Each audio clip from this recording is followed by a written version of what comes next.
Alright, so today we got open house, man. We're about to see how we fucking get it, dude. We're gonna feed about 750 kids to 1,000. Let's rock it, baby.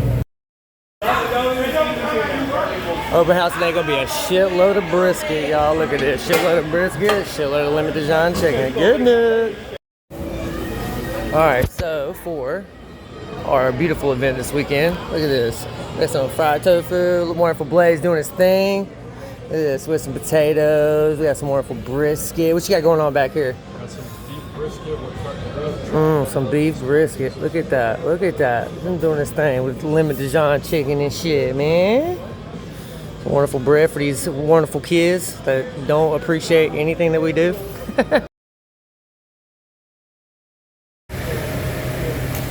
Alright, so at the end of every single shift, you should be coming into your walk-in coolers, double checking all of your labels, making sure everything looks nice and organized for your next day.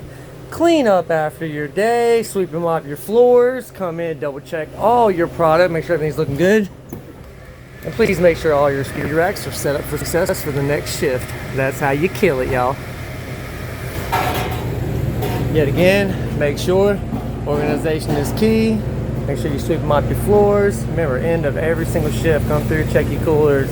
Make sure nothing's left on the floor. Everything's 6 inches off the ground. Everything's looking nice and organized. Chicken is separate. See, look.